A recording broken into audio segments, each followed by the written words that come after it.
Di layar, teman-teman,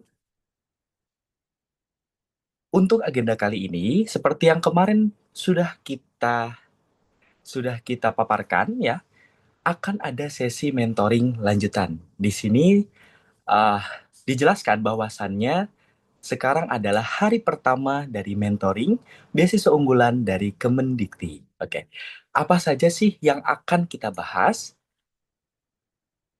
Yang akan kita bahas mencakup beberapa tips and trick bagaimana menyusun esai beasiswa. Nah, ada bedah dokumen dan juga persyaratan teknis yang nanti akan kita tuangkan dalam karya kita seperti itu.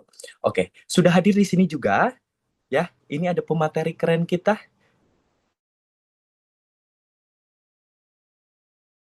Halo semuanya.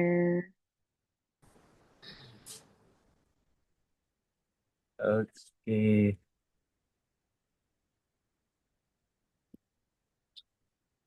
Nah, udah di spotlight nih, udah terlihat terpampang jelas ya.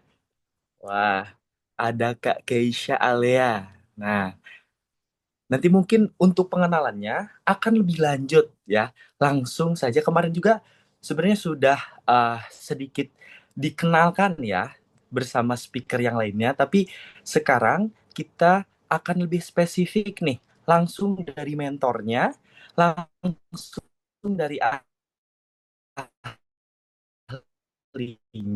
Saya akan memberikan gambaran nanti kita akan ngapain aja sih gitu ya. Nah, yang pertama akan ada pemaparan materi selama 40 menit, kurang lebih 40 menit. Ada bedah dokumen penting seperti persyaratan, dokumen penunjang lainnya yang akan bisa melengkapi dokumen-dokumen uh, yang sebenarnya make sense-nya itu apa sih agar bisa menunjang ke, ke, atau yang mendukung kita untuk mengapply beasiswa. Nah, itu. Terus juga ada persyaratan teknis beasiswa unggulan. Nah, ini lanjutan dari kemarin, mungkin ada beberapa teknis yang secara spesifik itu ada di esainya. Nah, lanjutannya, kesalahan umum dan tip menyusun persyaratan. Nah, mungkin teman-teman merasa bahwasannya ketika menyusun esai atau menyusun karya ya, melakukan suatu hal dan ternyata itu tuh kesalahan gitu. Nah, ayo nanti kita akan bedah bagaimana kesalahan umum yang biasanya terjadi yang dilakukan oleh seorang uh, pengkarya lagi. Oke, yang sedang berusaha untuk bisa bisa apa ya, bisa mendapatkan beasiswa. Nah, oke. Lalu setelah itu nanti ada sesi Q&A ya. Sesi Q&A nanti langsung ke pemateri akan diberikan waktu 20 menit. Nah, jadi teman-teman nanti tidak mungkin tidak bisa semua seperti kemarin ya. Tidak bisa semua akan dipilih juga, tapi akan sangat terbuka sekali di di langsung saja dihubungi ke CP atau ke IG at beasiswa unggulan Telkom University. Nah, yang terakhir seperti biasa, kalau udah dibuka harus ditutup kan, gitu ya. Lalu nanti akan ada pemberian juga penghargaan uh, kepada pemateri berupa sertifikat seperti itu. Oh, dan jangan lupa kita akan mengadakan sesi dokumentasi. Oke, seperti itu. Apakah sudah siap? Teman-teman coba kasih reaction dulu bahwasannya teman-teman sedang menyimak.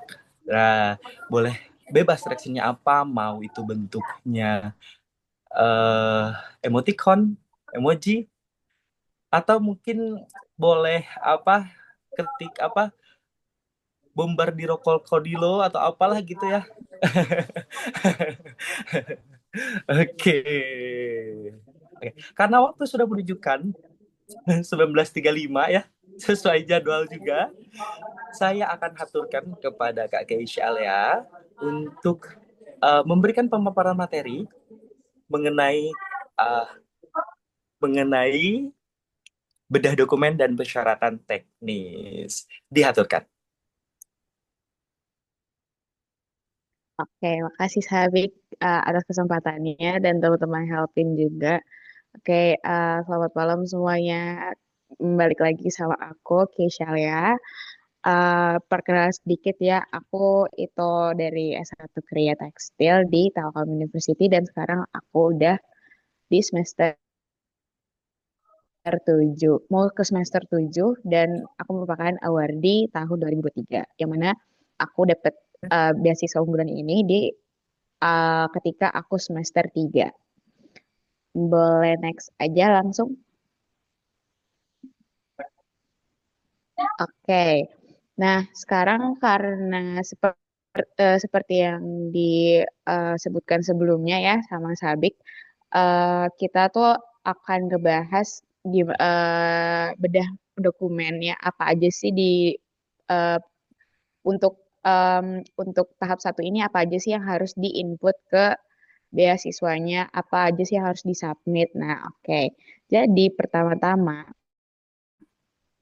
untuk untuk apply beasiswa ini, yang harus kalian lakukan adalah kalian harus punya akun di Kemendikbud Nah, kalian tuh bisa langsung search aja ke www unggulan eh, beasiswa unggulan kemendikdasmen.go.id. Nah, di situ kalian bisa langsung ke bagian daftar atau masuk. Nah, sebelum kalian daftar atau masuk, mungkin kalian masih bingung nih, apa sih yang harus dicari, apa sih yang harus disiapin. Kalian boleh banget baca dulu em, pedoman dari beasiswa unggulannya sendiri. Nah, di situ udah tertera semua. Jadi kalian bisa baca baru nanti daftar, pencet yang daftar atau masuk. Nah, untuk akunnya sendiri, kalian itu harus punya akun. Nah, akunnya itu bisa daftar dulu di website ini. Nah, isinya apa aja? Ya, biasanya kalau di awal-awal itu ada NIK, ada nama, ada email, dan password masing-masing. Kayak kalian bikin akun sosial media pada umumnya. Jadi kalau udah selesai, kalian ada verifikasi email dulu, lalu udah. Nah, setelah itu ke step selanjutnya. Nah, step selanjutnya ini adalah kalian udah bisa ke bagian menu utamanya nih, kayak yang di bagian kanan paling bawah. Nah, itu udah ada rinciannya. Nah, buat kalian, kalau kalian itu tuh karena masih pendaftar, masih calon penerima beasiswa, nah itu biasanya tuh cuman ada biodata dan pengajuan beasiswa. Nah, di bagian pengajuan beasiswa itu, boleh di next.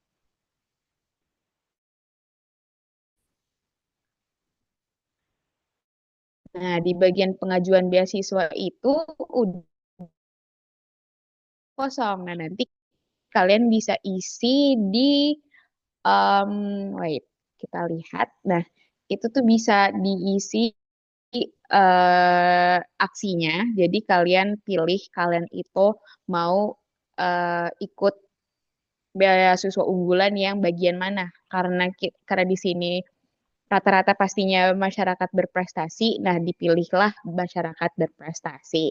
Nah, tinggal kalian isi aja eh, dokumen-dokumen yang diperlukan sesuai yang tertera di dalam websitenya. Boleh di next lagi?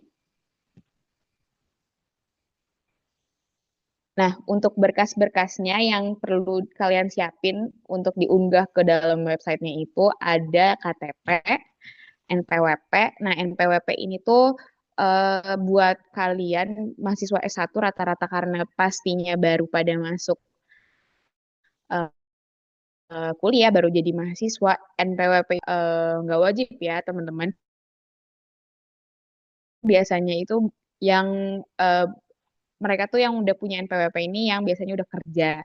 Nah, lalu yang ketiga itu ada KTM. Nah, KTM ini untuk teman-teman yang ongoing. Jadi ya teman-teman yang udah mulai kuliah, udah semester 3, semester 4, semester 5 itu pokoknya harus masukin KTM.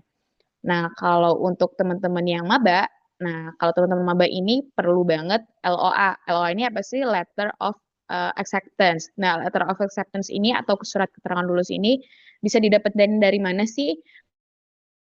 Nah, kalau teman-teman misalnya daftar di Telkom biasanya itu kalau di Telkom ada di SMB, di tempat kalian daftar awal-awal. Nah, itu di situ kalau misalnya kalian dinyatakan lulus, itu ada suratnya. Dan kalau untuk teman-teman kemarin aku ada kasusnya dia tuh keterima SNBP. Nah, kalau SNBP kan nggak ada suratnya gitu ya. Maksudnya kayak SNBP kan biasanya cuman keterangan dia lulus dari website SNBP. Nah, gimana cara minta surat keterangan lulusnya? Bisa langsung ke em, website dari universitas itu masing-masing. Jadi tergantung perguruan tingginya biasanya di mana kalau TOSS. Lalu untuk yang kelima, untuk teman-teman ongoing lagi nih, ada surat keterangan aktif, lalu KHS atau KRS semester genap. Nah, KHS ini tuh apa sih? KHS itu nilai. Jadi nilai-nilai yang udah teman-teman dapat itu bisa di-upload di websitenya. Nah, terus habis itu ada ijazah, ada sertifikat UKBI, lalu ada sertifikat bahasa Inggris. Nah, sertifikat bahasa Inggris ini kayak IELTS, TOEFL, atau TOEIC itu biasanya untuk teman-teman yang daftar perguruan perguruan tingginya tuh di luar negeri. Jadi buat teman-teman yang di PTN atau di PTS dalam negeri itu nggak perlu sertifikat bahasa Inggris. Lalu surat rekomendasi, surat pernyataan kalian beasiswa unggulan, lalu sertifikat prestasi atau yang lainnya. Boleh di next lagi. Nah, ini kayak aku bilang tadi ya, jadi KTP itu pasti teman-teman udah punya karena pasti aku yakin di sini semua teman-teman udah umurnya 17 tahun. Lalu NPWP, kalau NPWP nggak perlu karena kalian belum bekerja pastinya. Mungkin ada yang udah bekerja tapi NPWP ini biasanya untuk orang-orang yang udah bekerja seperti yang aku bilang sebelumnya. Lalu ada KTM, lalu ada LOA. Nah, kalau buat yang Telkom biasanya bentuknya kayak gini. Gitu. Lalu next lagi.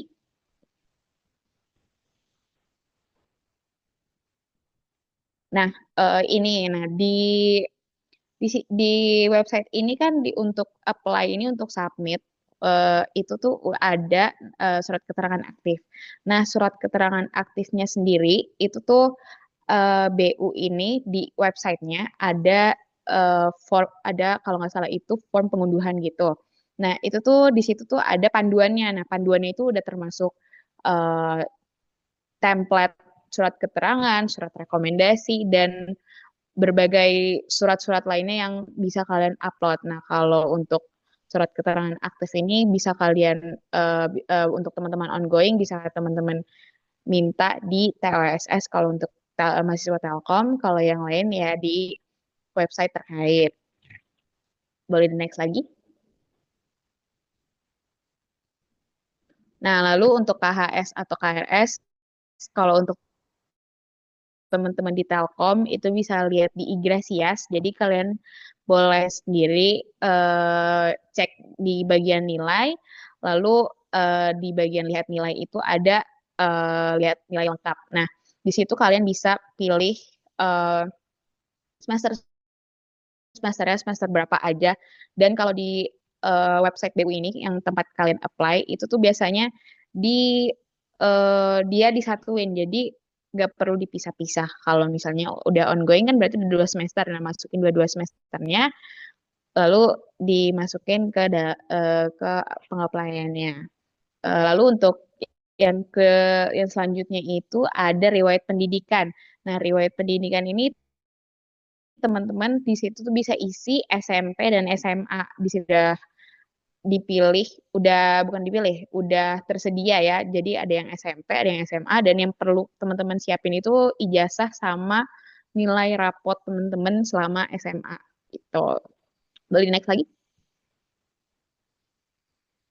Nah, selanjutnya ada sertifikat UKBI. Nah, sertifikat UKBI seperti yang dijelaskan pada hari yang sebelumnya, itu teman-teman cukup di paket satu itu udah cukup banget. Jadi nggak perlu ambil paket 2, paket 3, paket 4 yang benar-benar lengkap semuanya. Jadi paket satu itu udah cukup. Nah, dengan skor minimal itu 482 sampai 577. Nah, untuk teman-teman sendiri nih, kemarin kan dan aku lihat beberapa di grup itu tadi ada yang nanya ya, kalau di eh, website UKBI-nya itu sedang nggak bisa gitu kan, sedang error. Nah, jadi ada pemberitahuan teman-teman. Jadi kalau di website UKBI itu maksimal pendaftaran ini teman-teman boleh di-highlight, pendaftaran itu 27 Juli. Nah, pelaksanaan ujiannya maksimal 2 Agustus. Lah, lalu gimana buat untuk apply beasiswanya sedangkan butuh sertifikat UKBI-nya. Nah, teman-teman cukup masukin bukti pendaftaran teman-teman aja ke dalam uh, website dan bagian UKBI-nya gitu. Di bagian website beasiswa unggulan dan di bagian sertifikat UKBI-nya karena itu udah mencakup sertifikat UKBI-nya, cuman tetap teman-teman harus melaksanakan UKBI paling lama, paling maksimal itu 2 Agustus. Nah, buat sertifikat bahasa Inggris, teman-teman bisa ini untuk yang apply ke luar negeri aja. Boleh next lagi. Nah, kalau surat rekomendasi juga seperti yang aku bilang, teman-teman bisa cari di panduan beasiswa unggulan, di situ udah ada template-templatenya, jadi teman-teman tinggal minta aja ke guru atau dosen-dosen kalian. Nah, jadi surat rekomendasi ini tujuannya apa sih? Nah, surat rekomendasi ini tujuannya kalau ibaratnya gini ya. Jadi kalau misalnya teman-teman nih eh, teman-teman itu kan mau dapat beasiswa. Nah, pastinya tuh harus ada dong yang meyakinkan selain dokumen-dokumen yang teman-teman submit di dalam websitenya. Tentunya yang perlu dikasih itu tuh rekomendasi dari orang terdekat. Nah, jadi teman-teman tuh butuh banget rekomendasi orang dari beberapa orang. Nah, sebenarnya surat rekomendasi ini perlunya berapa sih? Cukup satu aja cukup. Nah, buat mintanya gimana? Nah, mintanya itu kalian boleh banget minta ke kalau teman-teman yang udah ongoing ya, yang udah ongoing itu boleh banget minta ke dosen wali atau ke mungkin dosen terdekat kalian itu dosen mata kuliah tertentu. Jadi bebas ke siapa aja. Nah, kalau aku sendiri waktu itu, karena aku ongoing, aku mintanya em, ke dosen wali aku.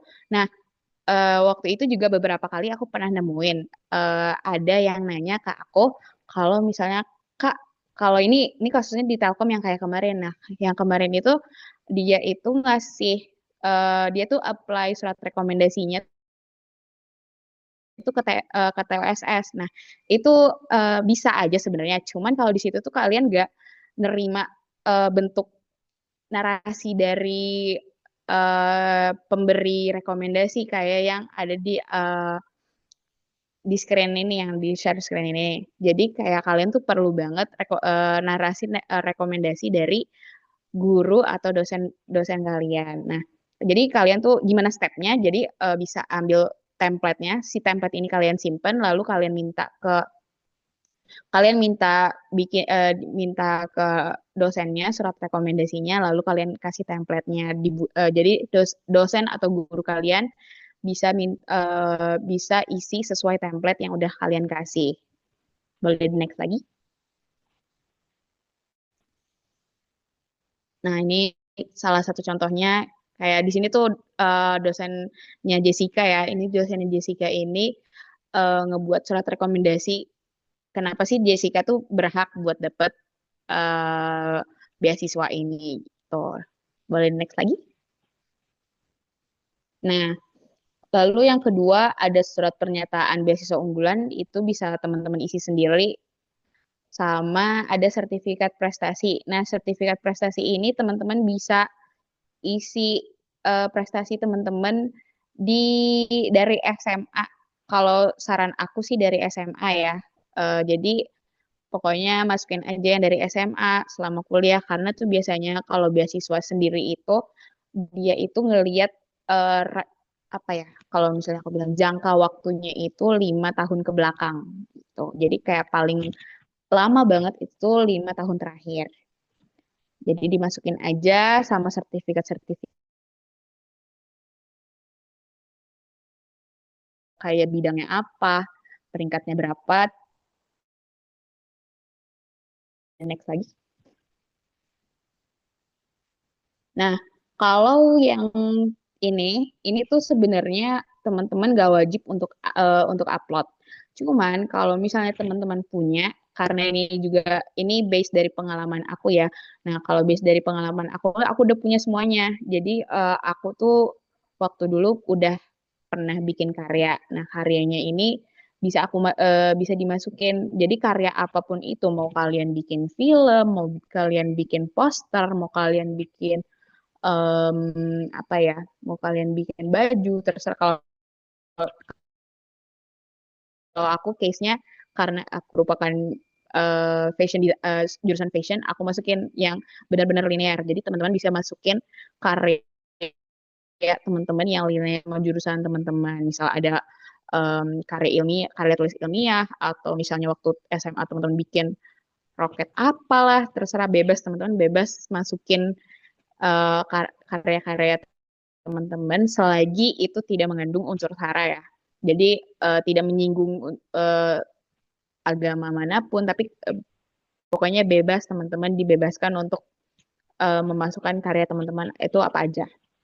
Nah, di situ juga ada lingkupnya. Nah, lingkupnya nih kalau base dari pengalaman aku sendiri itu tuh lokal tidak terakreditasi. Nah, masuk ke lokal tidak terakreditasi ini apa sih? Jadi kayak karya aku ya emang publikasinya ya cuma sekitar orang-orang dekat aku aja, atau mungkin kayak nggak ada sangkut pautnya sama provinsi atau pokoknya instansi-instansi lainnya. Jadi benar-benar bebas banget gitu.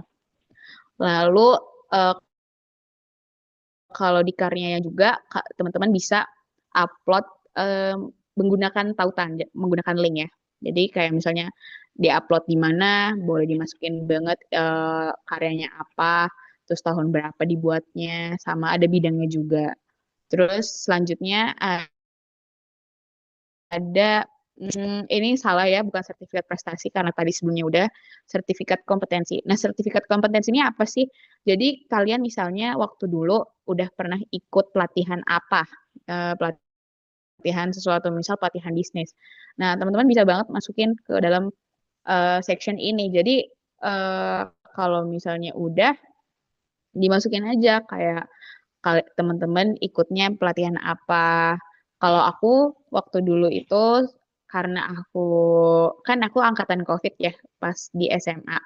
Nah, jadi aku tuh pernah ikut basic fashion drawing. Nah, itu tuh bisa dimasukin ke sertifikat kompetensi dan pastinya juga harus ada teman-teman harus nyentumin penyelenggaranya siapa. Jadi kayak emang benar-benar tuh sertifikat kompetensi ini dikeluarkan oleh pihak penyelenggaranya gitu. Jadi teman-teman nggak boleh asal masukin dan nantinya juga kalau misalnya jadi itu semua yang semua dokumen ini akan dipertanggungjawabkan di wawancara di tahap kedua. Lalu ada yang terakhir itu pengalaman kerja. Nah, kebetulan aku juga waktu COVID aku sempat jadi eh, graphic designer untuk sebuah restoran. Jadi aku kerja remote itu pokoknya selama setahun. Nah, karena aku punya pengalaman kerja, jadi aku masukin gitu. Nah, sebenarnya ada satu lagi kalau di bagian website beasiswa unggulan itu ada riwayat beasiswa. Nah, jadi kalau teman-teman yang udah pernah menerima beasiswa, boleh banget dimasukin ke dalam section itu gitu. Boleh di next lagi. Nah, untuk tips and triknya. Jadi tadi udah selesai semua uh, udah selesai semua dokumen-dokumennya, bedah dokumennya udah selesai semua. Jadi gimana sih caranya untuk untuk mengsubmit dokumen yang baik? Nah, ini di sini kalau ada 5. Nah, yang pertama itu ada pahami buku panduan. Jadi pastinya teman-teman kalau misalnya teman-teman daftar beasiswa, mau beasiswa manapun itu, atau bahkan mungkin teman-teman kalau lomba juga teman-teman tuh harus banget baca buku panduan karena pastinya semua itu ada di buku panduan. Jadi sebelum teman-teman tanya, teman-teman bisa banget baca buku panduan pas karena pastinya apa-apa yang diperlukan dokumen, terus deskripsinya seperti apa pastinya ada di sana, ketentuan-ketentuannya juga pastinya ada di sana. Nah, dokumen ini bisa panduan ini bisa didapat dari mana sih? Teman-teman bisa banget cari di website resminya. Kayak kalau di beasiswa unggulan ini ada di beasiswa unggulan Kemendikbudrismen. Nah, terus kayak formatnya apa, itu harus benar-benar diperhatikan. Lalu yang kedua, cek format. Nah, formatnya ini teman-teman harus lihat kayak teman-teman bisa buka di website resminya dan dibuka di bagian lampiran. Nah, di situ ada format surat. Format suratnya apa sih? Template ya. Jadi template-nya tuh template kayak surat aktif, surat rekomendasi, surat keterangan. Itu tuh teman-teman bisa cari template-nya di website beasiswa unggulan langsung. Nah, jadi surat yang nantinya akan disubmit harus nggak harus sama persis, cuman ada panduannya.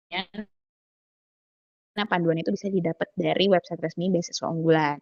Lalu yang ketiga, susun berkas dengan rapi. Nah, ini nih sering banget kejadian sama kebanyakan calon-calon awardee untuk daftar beasiswa. Biasanya tuh ya berkas mereka itu tuh nggak kesimpan rapi. Jadi yang satu di file sana, yang satu di file sini. Nah, buat teman-teman, mulai dari sekarang tuh kalau misalnya ada dokumen-dokumen bisa banget disimpan di satu folder yang khusus. Jadi kayak misalnya kalau kalian butuh, kalian tinggal cari aja di folder itu dan itu nggak akan menyusahkan kalian. Jadi mempermudah kalian untuk mencari dokumen-dokumen penting yang memang kalian butuhkan suatu saat nanti. Kayak misal ada folder sendiri untuk dokumen-dokumen pribadi kayak KTP, kartu keluarga, terus apa lagi ya, akta kelahiran atau ijazah. Terus misal folder sekolah bisa masukin ijazah, bisa masukin nilai-nilai rapot. Kalau udah kuliah mungkin bisa masukin nilai-nilai kuliah KHS atau KRS-nya. ATM juga bisa. Nah, semacamnya. Nah, kalau untuk sertifikat organisasi juga bisa dibedain lagi file foldernya. Kayak sertifikat organisasi 1, 2, 3 dan selanjutnya. Lalu prestasi juga bisa dibeda-bedain. Jadi teman-teman nggak akan kesusahan untuk nyari berkas-berkas yang nantinya akan diperlukan. Lalu uh, teman-teman bisa ubah file nama ya, ubah file namanya, sorry, ubah file namanya jadi nama filenya apa, underscore nama kalian sendiri. Jadi misal kayak ada KTP underscore nama kalian kayak aku Keisha Alia Shakila.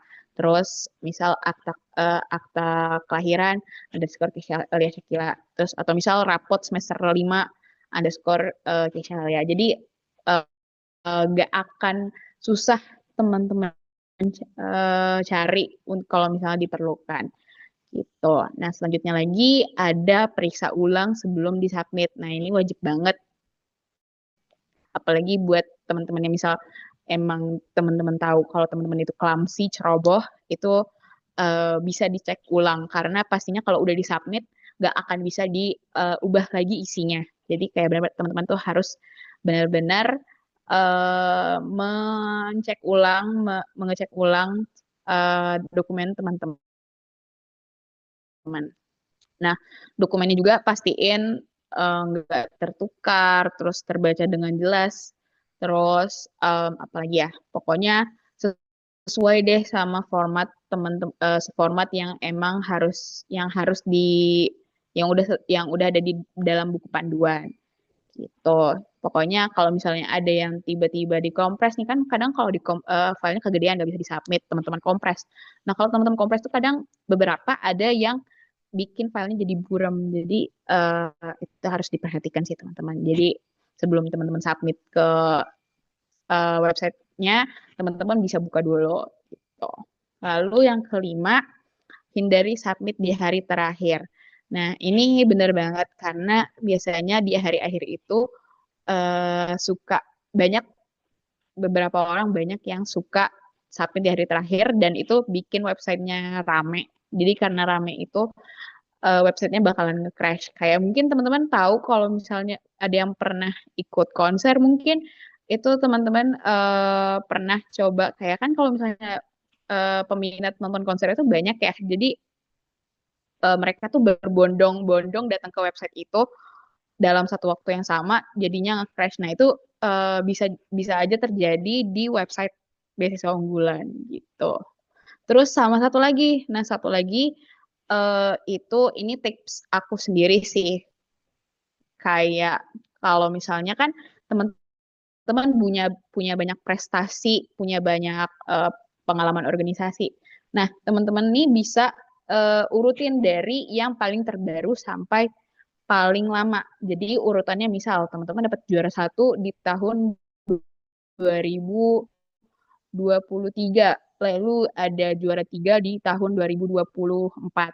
Nah, terus ada lagi juara dua di tahun 2025. Nah, jadi pengalaman pengalaman organisasi atau prestasi teman-teman nih yang harus didahulu yang di kalau buat aku sendiri ya ini tips dari aku itu tuh disusun dari yang paling terbaru. Jadi dari tahun 2025 disusun ke dari tahun 2024, terus disusun lagi ke tahun 2023.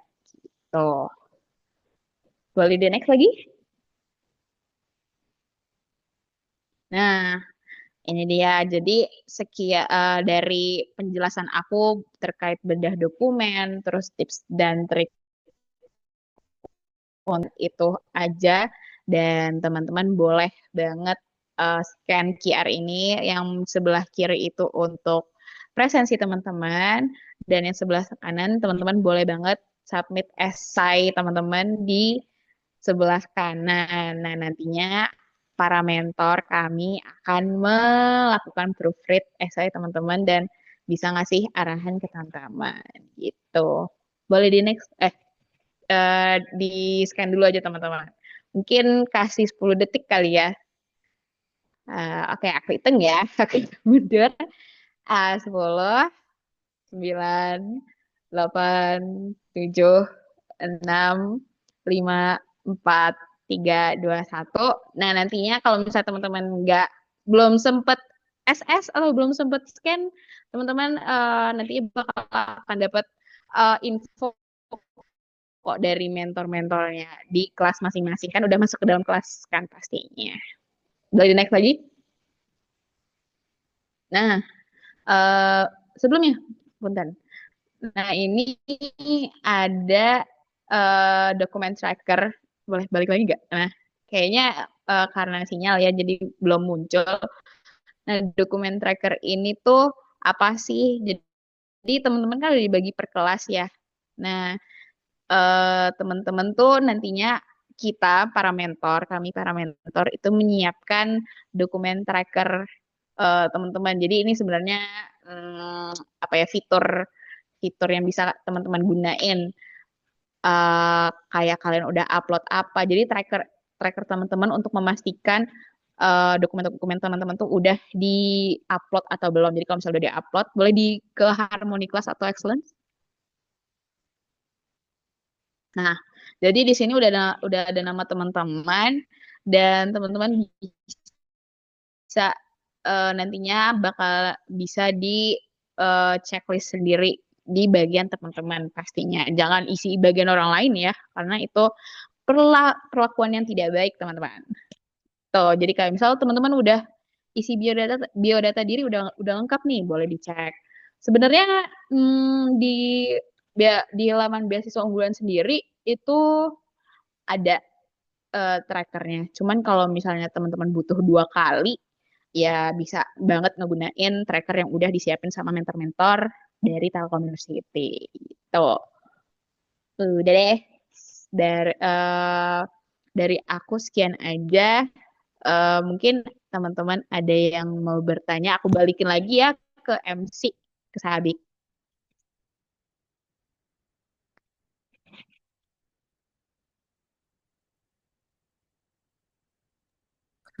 Oke, wah terima kasih nih Kak Keisha. Ini langsung ya pada partisipatif nih, langsung ada yang mengangkat tangan. Terus ada juga ini di kolom chat. Teman-teman keren sih kalian. Semoga kalian beruntung untuk mendapatkan beasiswa ini ya. Amin. Oke. Di Amin. sini saya memberikan kesempatan kepada 3 penanya saja. Dulu, sebenarnya bukan saja ya, dulu yang ingin bertanya langsung ya interaktif dengan speaker kita Kak Keisha. Ini sudah terlihat di layar ya. Kalau di layar saya ini dari Nahiyah Jahra Safitri. Oke, silakan untuk memperkenalkan diri, mungkin jurusan, terus kampus mana, kalau bisa on cam.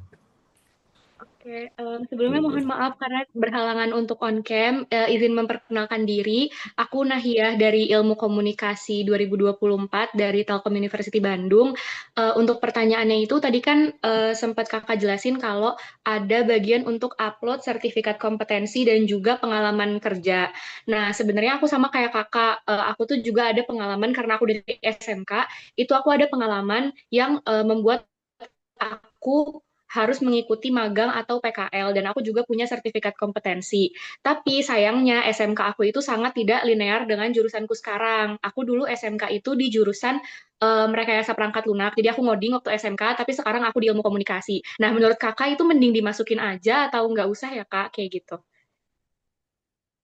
Oh, oke. Oke, langsung Kak Geisa untuk dijawab. Oke, langsung aku jawab aja ya. Sebenarnya kalau misalnya mau dimasukin boleh aja ya. Cuman kalau saran dari aku dulu juga pernah ikut beasiswa ya. Nah, ini kan juga sedikit pengalaman. Aku tuh dari SMA, ya dari SMP, SMA udah pernah ikut beasiswa dan kebetulan beasiswanya juga daftar beasiswa, daftar beasiswanya ini daftar beasiswa prestasi.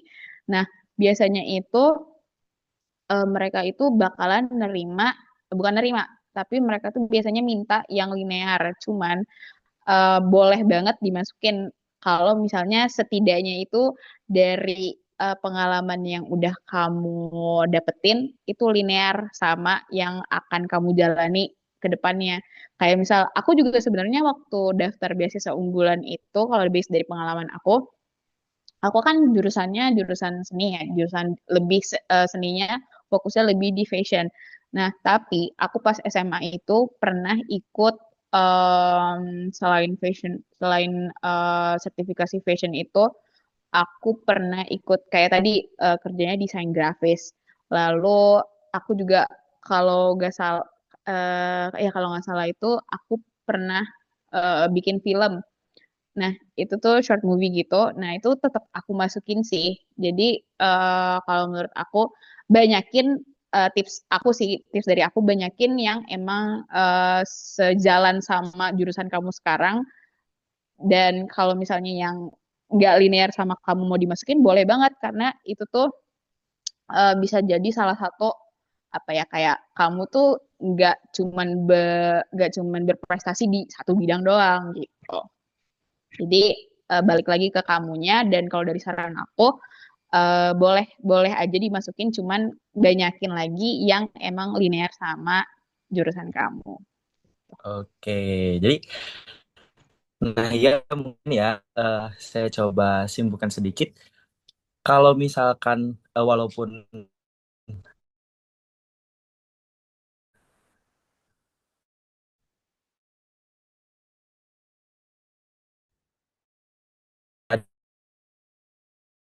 tadinya MI, nah Tina nanti ke depannya itu kan kemarin sempat dijelaskan juga bahwasannya ada yang kita tuh harus berdampak atau ada apa sebut itu nilai pengembalian lah gitu ya, kita kalau udah dapat beasiswa ini gitu. Nah, artinya nanti bisa aja kita mengintegrasikan gitu ya, eh, gimana misalkan efektivitas komunikasi di jejaring sosial atau gimana proyekannya itu kan sama saja linear. Jadi terus bisa silakan untuk bisa di-apply saja gitu. Tidak menutup kemungkinan malahan itu jadi unique value-nya. Seperti itu. Cukup jelas ya Nah ya? Oke, Kak, mungkin boleh follow up question dari yang tadi kakaknya jelaskan. Untuk unique selling point Ya. itu apakah perlu di state di essay atau ya sudah tidak usah gitu? Nanti apabila dipertanyakan baru dijelaskan atau bagaimana tuh Kak baiknya? Kalau ini jatuhnya buat esai ya. Nah, kalau buat esai itu sebenarnya balik lagi ke kalian strateginya kayak gimana. Mau ngenalin unique selling kalian di situ boleh banget. Jadi sebenarnya kalau esai itu strategi kalian masing-masing. Jadi boleh kalau menurutku kalau misalnya kalian mau menonjolkan itu di esai itu boleh banget. Iya, mungkin karena berbeda ya Kak. Ternyata Kak Keisha mungkin menonjolkannya ingin di bidang desain gitu ya. Terus misalkan kayak Jessica kemarin ini di bidang keuangan gitu, atau misalkan di bidang kalau Kak Niel itu di bidang keagamaan. Nah, jadi itu menyesuaikan lagi dengan kebutuhan dan maksud kita gitu. Tujuan kita tuh mau Iya, memperlihatkan betul. apa gitu. Oke, gimana Nah ya? Cukup? Baik, Kak. Sangat, sangat terjawab. Terima kasih banyak. Oke, Hmm. sama-sama. Kita lanjutkan nih di kolom chat dulu ya. Elfrido, bentar ya, sabar. Oke, di sini apakah surat pernyataan hafalan Quran boleh dimasukkan dalam sertifikat kompetensi, dan jika pernah jualan online seputar game online selama beberapa tahun, apakah boleh dimasukkan dalam pengalaman kerja? Masya Allah. Berapa juz nih? Oke, Kak Kaisa. Diaturkan untuk Oke. dijawab. Kalau buat surat hafalan Quran, aku kurang yakin ya, karena juga kebetulan aku dulu SMA-nya juga ngafal kan. Cuman surat hafalan Quran ini kan dikeluarkannya lembaganya itu loh. Jadi kalau misalnya emang benar-benar teman-teman ada yang, mungkin di sini beberapa ada yang pernah ngafalin Quran ya, itu eh, dia itu dikeluarkan, maksudnya kayak teman-teman tuh dites kompetensinya, kayak misal teman-teman hafalannya 10 juz gitu. Nah, teman-teman setor benar-benar setor 10 juz tanpa lihat Al-Qur'an, dan itu emang ditanda tanganin, ada kalau nggak salah tuh dulu apa ya, aku lupa namanya tanya. Nah, surat itu tuh mungkin bisa aja dimasukin. Jadi boleh aja sih. Cuman itu tuh benar-benar harus ada lembaga yang benar-benar mengeluarkannya. Jadi kayak misal yayasan apa gitu, gitu sih.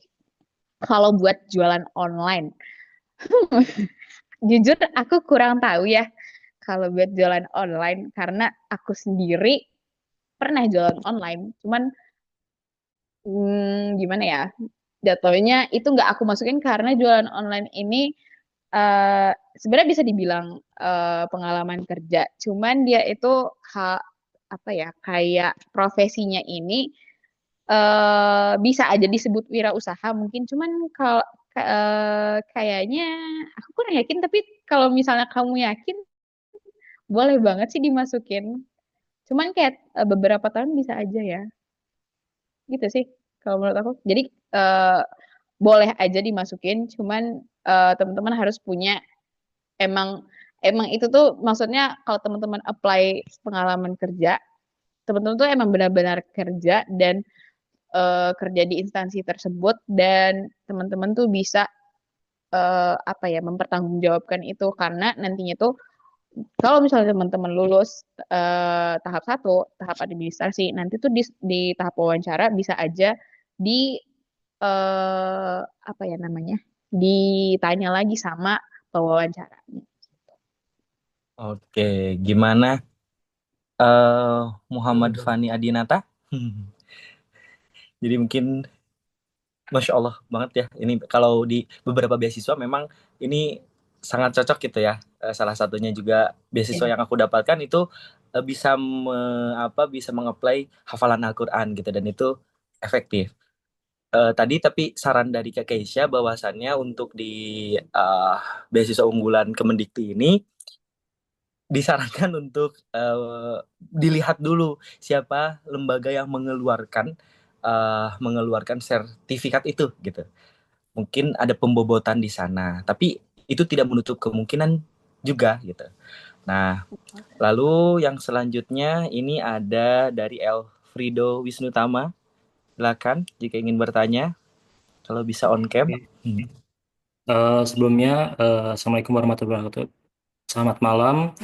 Sebelumnya mohon maaf untuk kurang bisa on cam karena situasi yang kurang kondusif. Di sini saya izin bertanya kepada Kak Kesia. Terima kasih telah menjelaskan tadi yang hal yang penting tadi. Saya mau bertanya satu hal ya mungkin sama seperti yang tadi ya mengenai pengalaman kerja. Nah ini saya sudah termasuk dalam anggota laboratorium nih di fisika dasar lah intinya di suatu fakultas lah. Nah, itu kan termasuk dalam pengalaman kerja. Apakah itu dan digaji juga dan apakah itu bisa dimasukkan dalam surat-surat yang tadi sebagai pendukung gitu, Pak? Terima kasih. Oke, ini udah digaji nih Kak. Oke. Oke. Ini Jujur agak tricky ya sebenarnya karena itu tuh gimana ya kalau misalnya aku bilang kan pengalaman kerja di sini yang dimaksud tuh emang benar-benar bekerja dan mendapatkan kalau konteks aku yang aku dapetin ya itu tuh pengalaman kerja tuh emang digaji. Cuman kalau jatuhnya nih laboratorium kan laboratorium ini kamu tugasnya apa ngajar ya? Betul, Kak. Ngajar gitu. Laboratorium. Ya. Nah, kalau itu sebenarnya agak tricky sih, cuman kalau saran aku, mending dimasukin di bagian eh, pengalaman organisasi gitu. Jadi kenapa di pengalaman organisasi? Karena pengalaman jatuhnya kalian masih di dalam lingkup kampus. Kalau menurut aku gitu ya. Cuman ini balik lagi ke kamunya lagi gimana.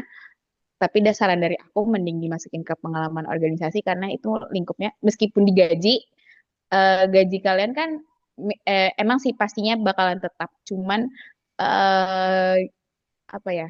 Meskipun tetap kontrak bukan kontrak gimana ya aku bilangnya. Pokoknya kalau misalnya bisa aku bilang itu masukin lagi ke bagian pengalaman organisasi karena masih di dalam lingkup kampus. Jadi kayak kalau pengalaman kerja ini emang benar-benar kalian bekerja di dunia kerja gitu. Itu sih kalau dari aku. oke, gimana Alfredo? Oke, Kak. Terima kasih atas pertanyaannya. Oke. Jawabannya, maaf. Oke, terima kasih juga atas jawabannya. Eh, pertanyaannya. Oke, sekarang kita ini lihat di kolom kolom chat dari Angelica Simarmata. Bagian pendaftaran yang perlu dikirim di Ukubi itu yang bagian mana katanya? Kalau bagian pendaftaran, teman-teman sebenarnya bisa baca lagi ya informasinya di website UKBI. Jadi itu tuh karena misalnya teman-teman belum daftar UKBI. Nah, teman-teman, maksudnya belum melakukan ujian UKBI dan nilainya belum keluar. Tapi karena kendala yang terjadi di website UKBI itu, teman-teman tuh cuma perlu daftar buktinya aja, bukti pendaftaran. Nah, bukti pendaftaran ini dapatnya dari mana sih? Biasanya, kalau sepengalaman aku tahun 2023, yang mana udah 2 tahun yang lalu, mungkin masih sama kali ya, itu tuh setiap teman-teman daftar ujiannya, itu tuh nanti akan dikirimkan email, ya di email itu tuh kalau nggak salah ada suratnya. Nah, teman-teman tuh bisa SS atau mungkin bisa simpen dokumennya dan masukin apply dokumen itu ke dalam bagian UKBI gitu sih. Oke, aman ya Angelica? Nah, sekarang ini ada, oke ini udah dijawab ya mungkin sama Kak Jessica, Kak Akila Rahma, Karisa juga. Oke, ini kalau oh iya Kak udah bisa. Oke. Makasih loh ini Kak Jessica. Kak, jika sedang proses mendaftar beasiswa lain apakah boleh? Boleh. Yang tidak boleh apabila sudah terikat dengan beasiswa lain dengan biaya komponen yang sama. Oke, mungkin teman-teman Betul. ada yang pengen bertanya lagi secara interaktif gitu langsung bertanya gitu. Boleh. Kak, pengalaman kepanitiaan. Oh, ada Grace Queen. Langsung saja Grace Queen. Gaskeun. Eh, Selamat malam, Kak. Mohon maaf, saya tidak bisa membuka kamera karena situasi di rumah lagi nggak kondusif. Aku ingin bertanya. Oh, saya perkenalkan diri dulu ya. Nama saya Grace Apollonia Tindalima. Saya mahasiswi eh, Fakultas Seni Rupa dan Desain dari Institut Teknologi Bandung. Eh, saya ingin bertanya, jadi kan saya sudah mengikuti UKBI, tapi eh, L- skornya sudah keluar juga, tapi belum dikirim sertifikatnya dari minggu kemarin. Padahal saya sudah daftar, sebe- saya sudah melakukan ujian sehari 2 hari sebelum beasiswa unggulan dibuka pendaftarannya itu. eh, Bagaimana eh, cara em, meminta sertifikatnya atau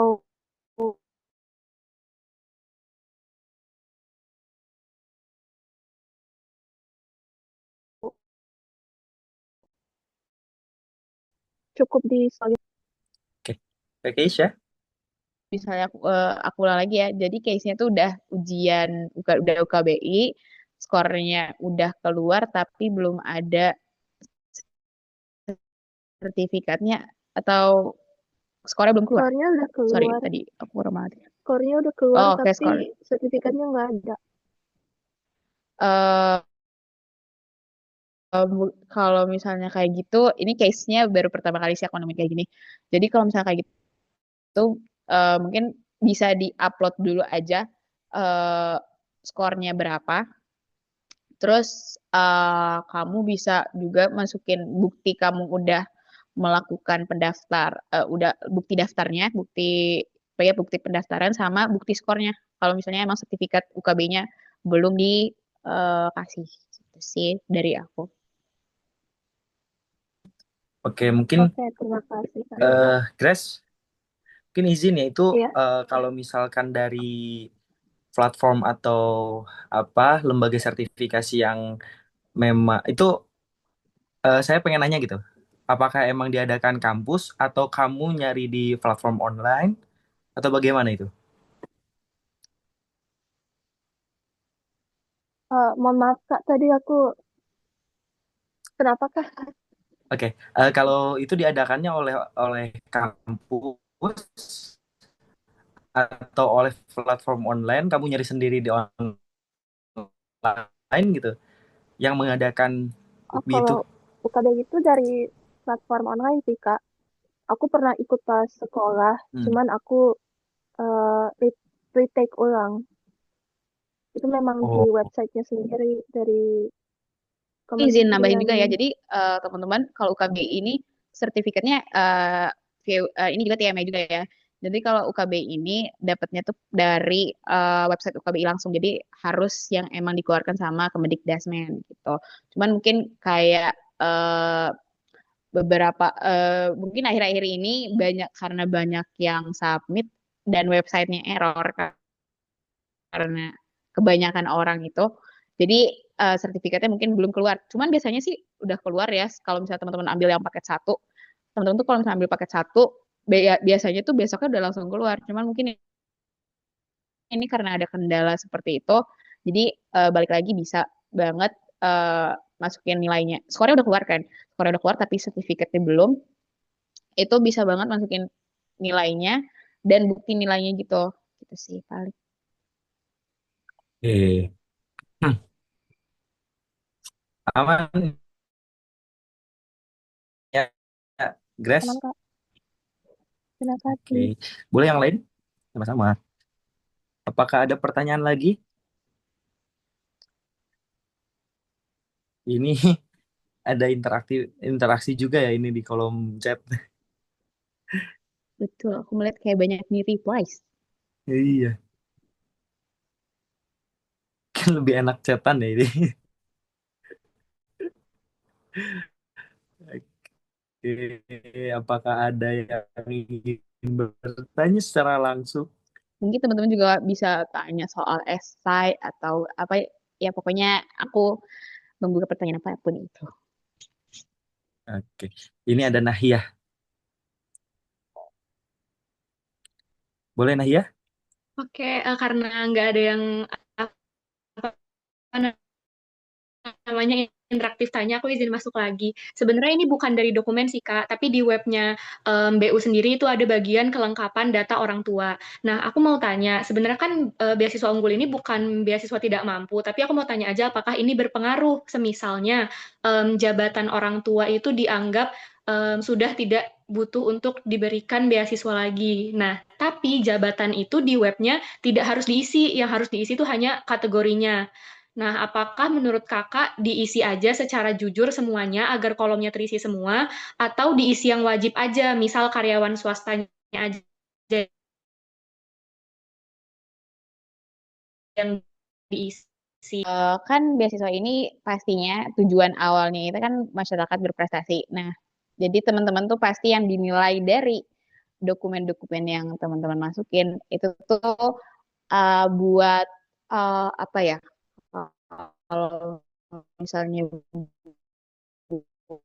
buat mempengaruhi, cuman mungkin bakal ditanya sama pihak BU-nya kalau misalnya teman-teman masuk wawancara, karena waktu aku wawancara sempat ditanya juga kayak pekerjaan orang tua apa. Jadi kayak mungkin untuk verifikasi ulang aja pihak BU terhadap dokumen yang udah kita masukin di tahap pertama gitu sih.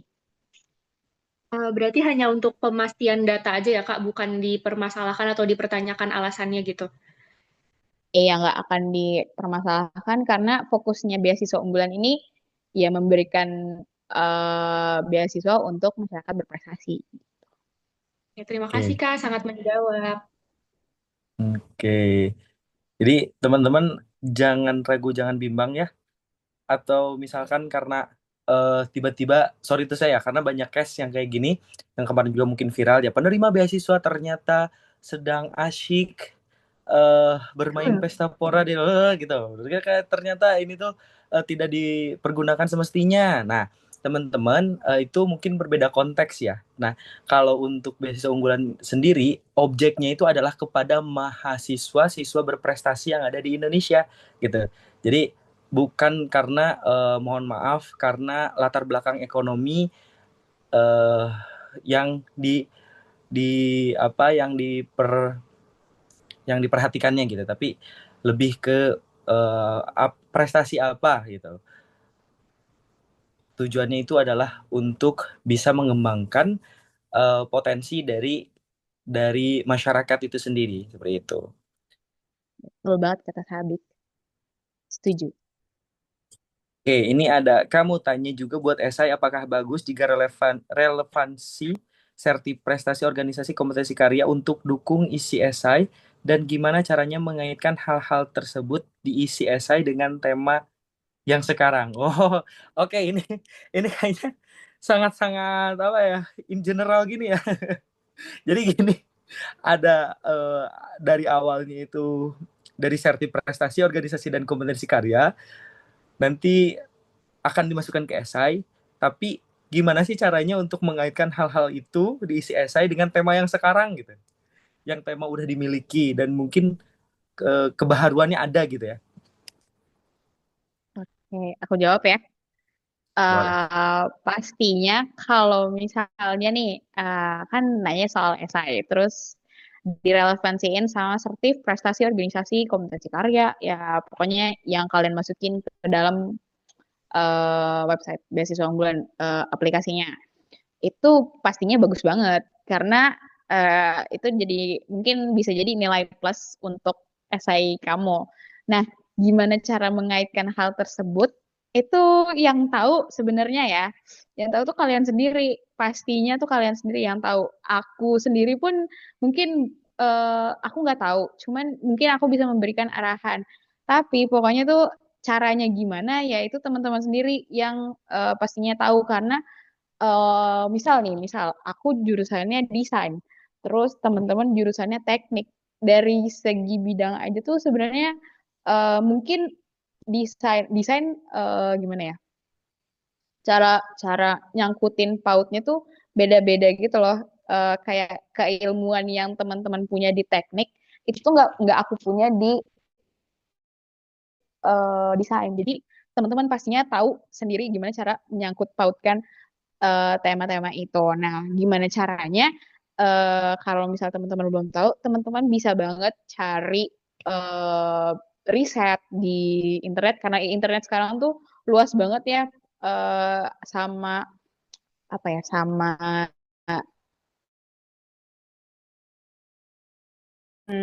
situs-situs resminya.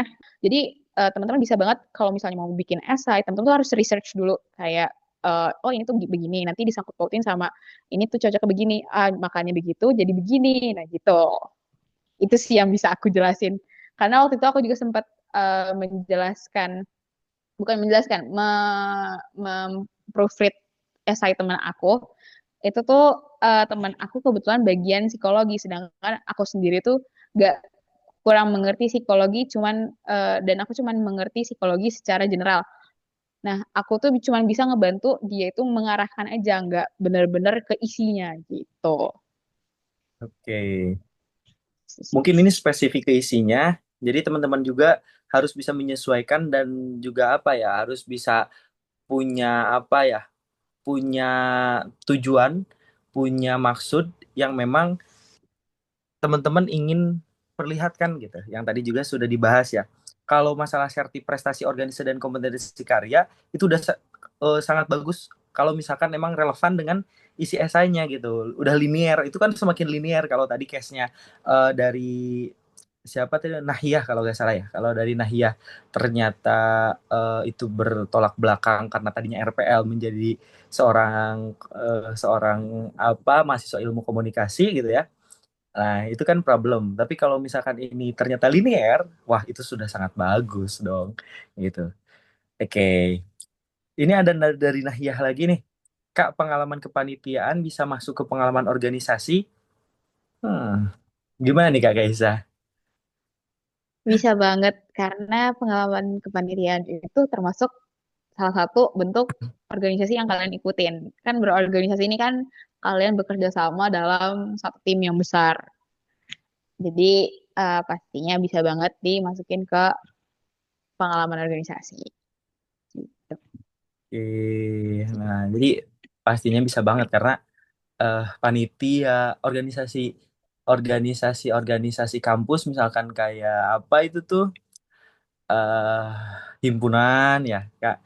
Terus apalagi yang Betul. atasnya itu BEM. Nah, atau misalkan Nah, kalau di kampus itu misalkan BEM mengadakan festival tari seni misalkan. Nah, kamu ikut kepanitiaan itu kan biasanya ada sub proker.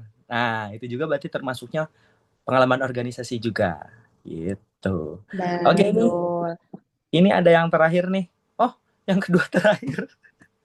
Oke, ini ada dari Shiva. Kak, saat ini saya sedang menjadi volunteer. Kira-kira itu bisa dimasukkan ke pengalaman organisasi tidak ya? Oh, ini lagi ongoing nih. Oh, on board. Bisa banget. Karena volunteer itu juga ya balik lagi ke sama aja sih sebenarnya volunteer atau kepanitiaan. Cuman bedanya mungkin kalau volunteer sebenarnya volunteer sama kepanitiaan tuh sama-sama relawan ya. Cuman bedanya beda di nama mungkin ya dan kegiatannya. Jadi bisa banget dimasukin ke pengalaman organisasi. Dan kalau back to pengalaman aku dulu itu juga aktif di kepanitiaan, terus aktif di organisasi. Jadi itu semua pengalaman-pengalaman yang pernah aku masukin ke dalam apa ya, ke dalam website beasiswa unggulan ini ya aku masukin. Jadi kayak pengalaman kepanitiaan acara tahunan festival sekolah, terus acara di asrama mungkin, terus acara di mungkin ada acara tahunan di jurusan masing-masing itu bisa banget dimasukin. Tuh.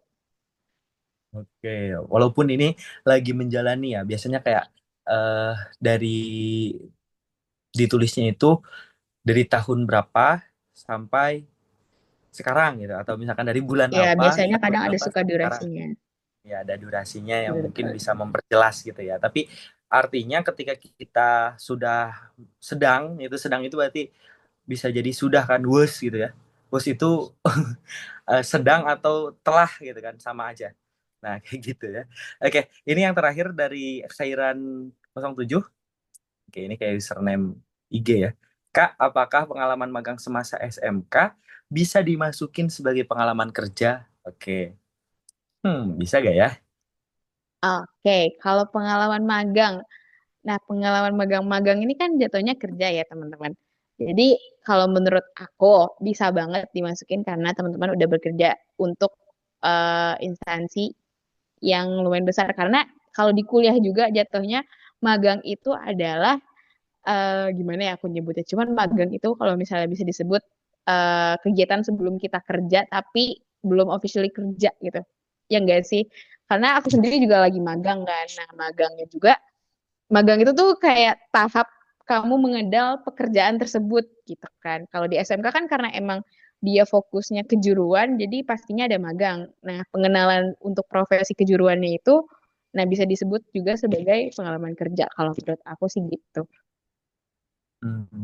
Oke, oke, oke. Dan itu tuh harus dipertanggungjawabkan ya Kak Geiza. Maksudnya magang itu bukan sekedar kita ikut ikut ke perusahaan atau ikut ke pemerintahan lalu cuma duduk ya terus dapat sertifikat, enggak, malahan Betul. esensi dari magang itu sendiri apakah ada kontribusi apa kita sebagai anak magang ke perusahaan tersebut atau ke instansi tersebut. Nah, itulah yang menjadi nilai atau bobot biasanya juga di dunia kerja interviewnya kayak gitu gak sih Kak? Iya, betul. Nah, Betul jadi itu banget. sudah termasuk Jadi pengalaman kerja. Jadi kalian tuh gimana ya, magang juga tuh nggak yang cuma duduk doang. Jadi benar-benar emang mengerjakan sesuatu. Nah itu bisa banget dijadiin pengalaman kerja. Gitu kan jatuhnya itu bisa jadi profesional, apa sih? Ya professional experience. Oke, oke teman-teman, ini saya apresiasi dulu ya, ternyata kalian itu sangat interaktif sekali ya untuk mencari tahu bagaimana informasi-informasi mengenai beasiswa unggulan ini. Nah, kita sekarang akan memberikan apresiasi juga nih kepada speaker yang sangat baik sekali ini ya. Karena ingin gitu berkenan untuk bisa langsung gitu memberikan arahan gitu ya, memberikan koreksi kepada teman-teman, apalagi esai itu adalah menjadi suatu yang krusial di perbeasiswaan unggulan Kemendikti ini gitu ya. Karena biasanya yang dilihatnya itu adalah dari esainya gitu. Nah, oleh karena itu, saya haturkan ya kepada kru yang bertugas untuk bisa menampilkan sertifikat yang akan diberikan sebagai bentuk apresiasi kepada Kak Keisha ya.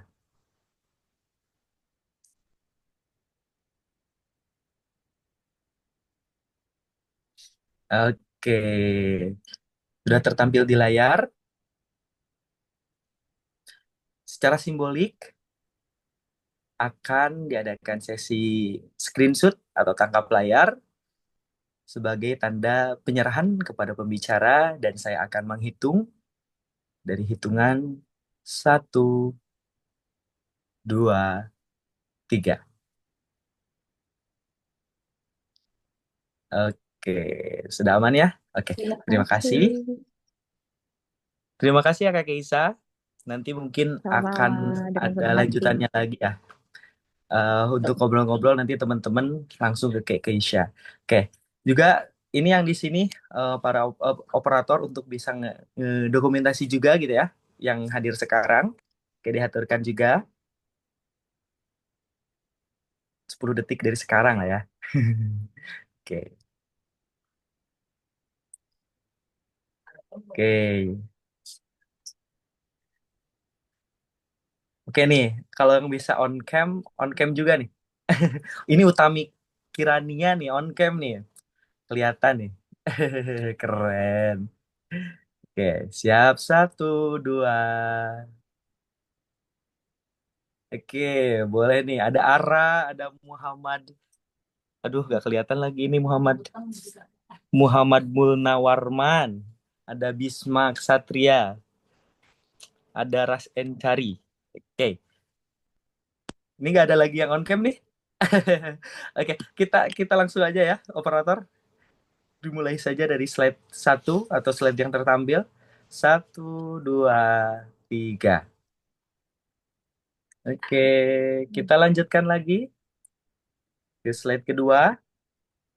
1, 2, 3. Oke, tetap tersenyum. Kita lanjut lagi ke slide berikutnya, ke slide ketiga. Siap, 1, 2, 3.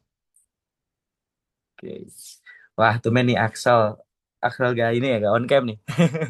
Oke, teman-teman terima kasih atas waktunya dan saya juga izin mengingatkan kepada teman-teman nanti bahwasannya akan ada dibuka layanan proofread essay namun dengan kuota terbatas dan berdasarkan siapa tercepat submit draft essay. Dan informasi lengkapnya akan diumumkan via grup. Jadi kita cepet-cepetan nih, nanti akan ada layanan proofread essay gitu ya. Nanti jadi langsung direview sama kakak mentor. Nah, dan langsung dikoreksi gitu ya. Tapi bukan dijoki ya, tapi dikoreksi untuk bisa diperbaiki lagi. Seperti itu. Terima kasih nih Kak Keisha atas kesempatannya, atas waktunya sekali lagi ya. Karena sudah berkenan untuk bisa menghadiri sesi pertemuan kali ini. Saya Sabik Alus Malpi selaku MC pamit undur diri ya. Diaturkan hasbunallah wa ni'mal wakil. Wassalamualaikum warahmatullahi wabarakatuh.